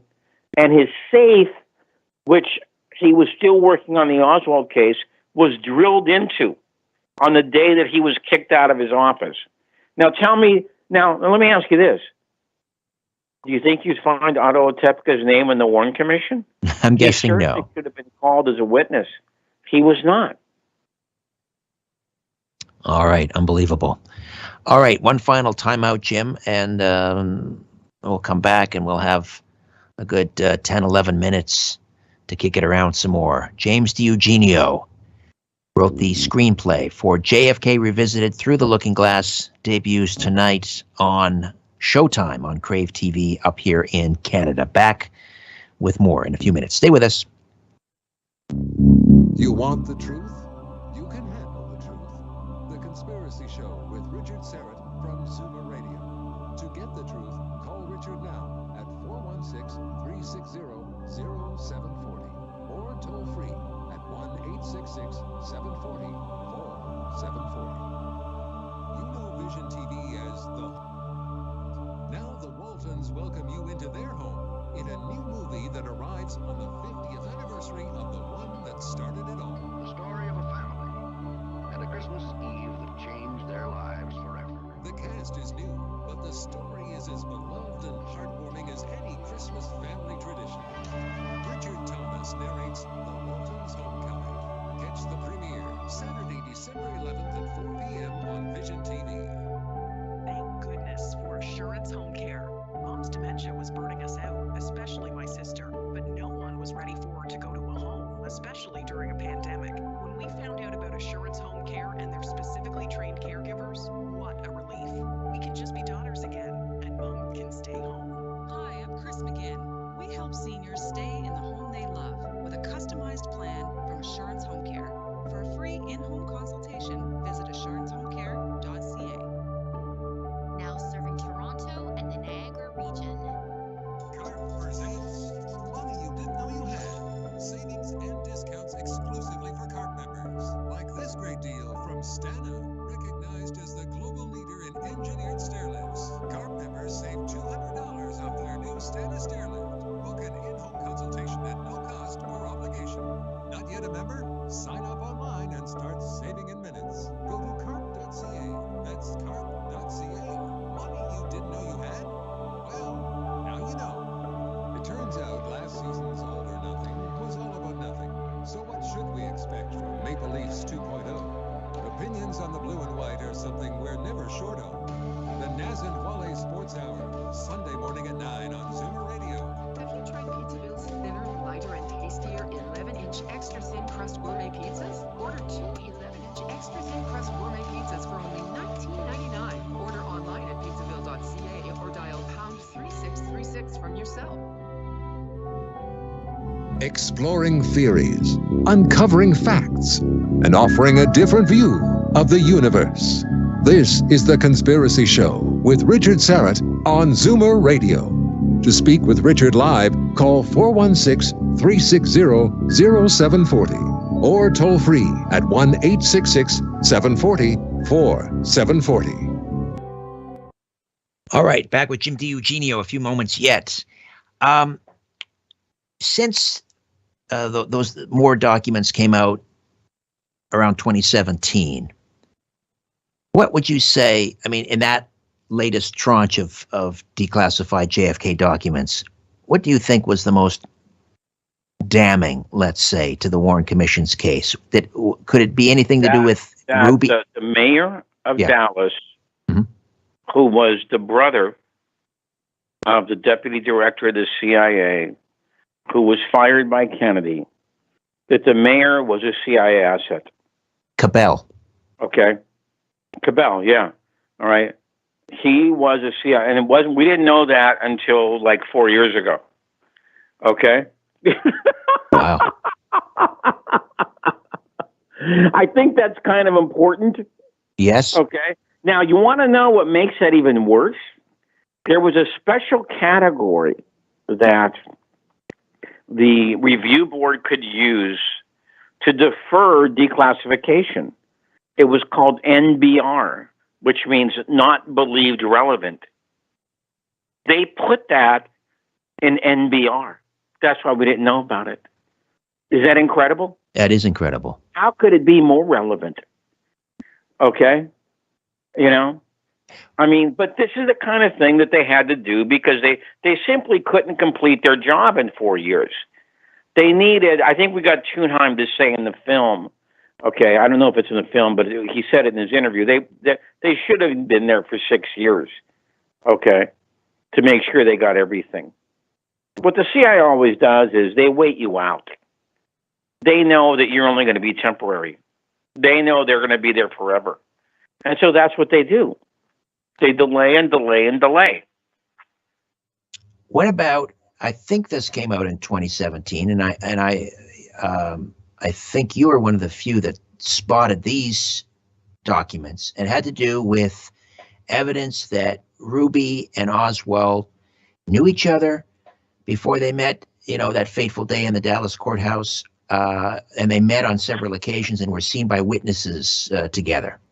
Yeah, there was a document that I saw that said that Ruby was with Oswald as Ruby was searching for some music amplifiers for his club.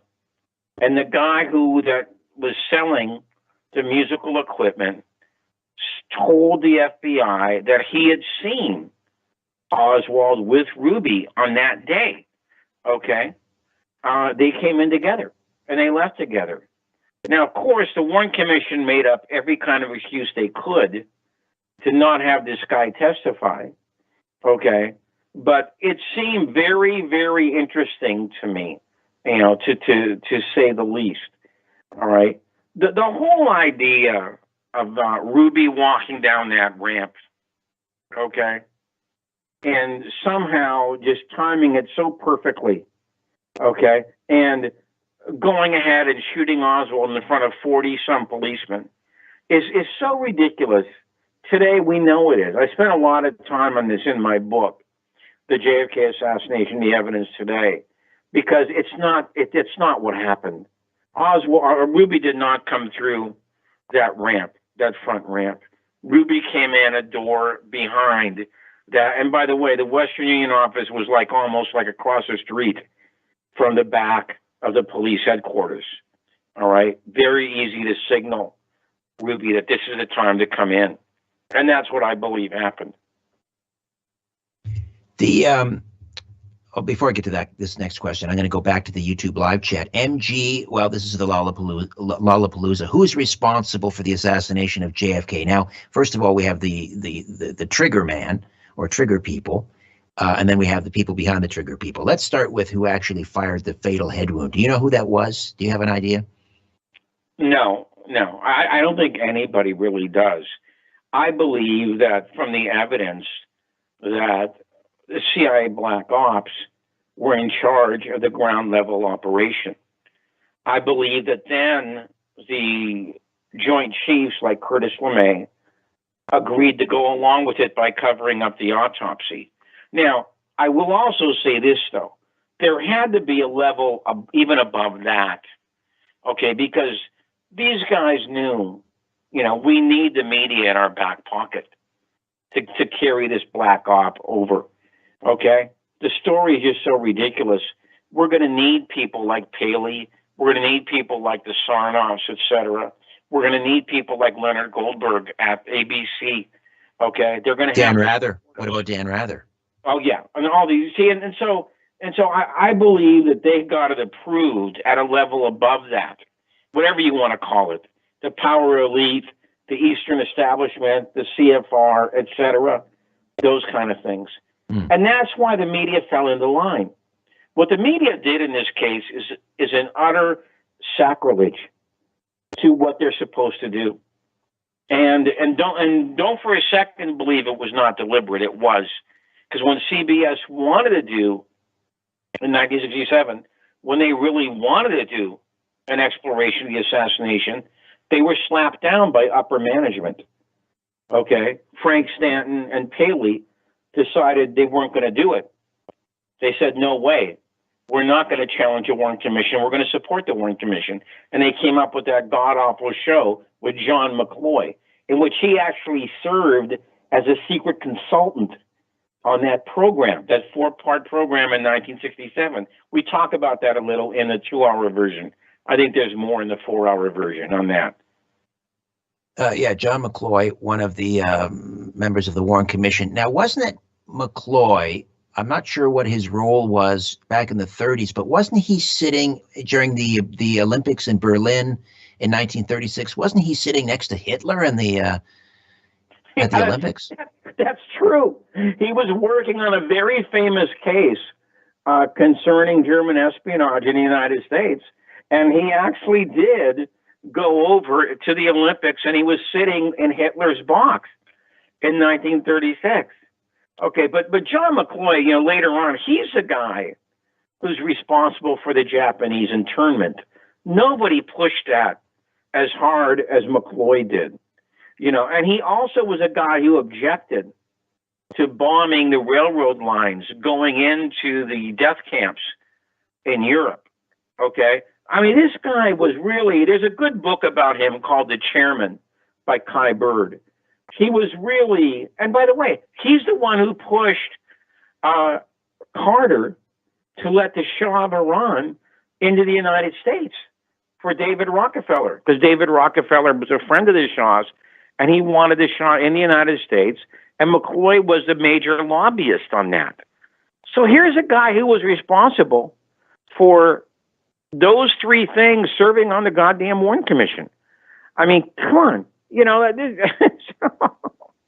And Dulles, Alan Dulles, to have Alan Dulles on the Warren Commission. I want to talk about this guy.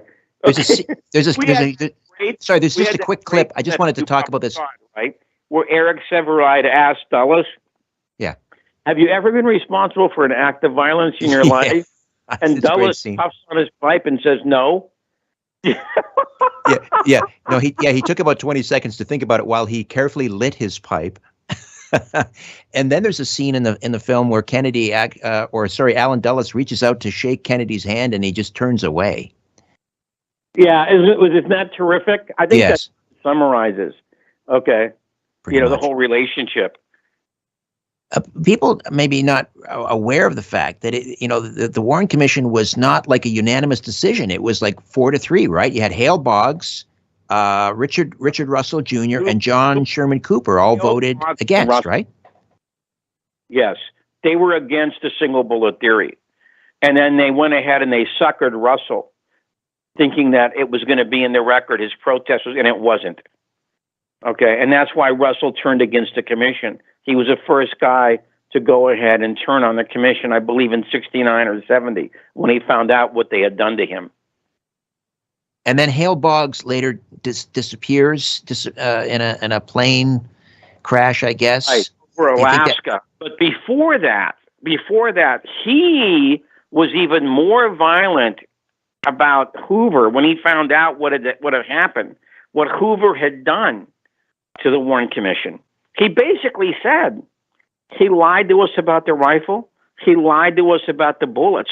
He lied to us about everything. He actually said that. Okay, that's how violent. And then, of course, Cooper told a BBC interviewer, and I think 1971 or a little bit later, that he didn't buy the single bullet theory.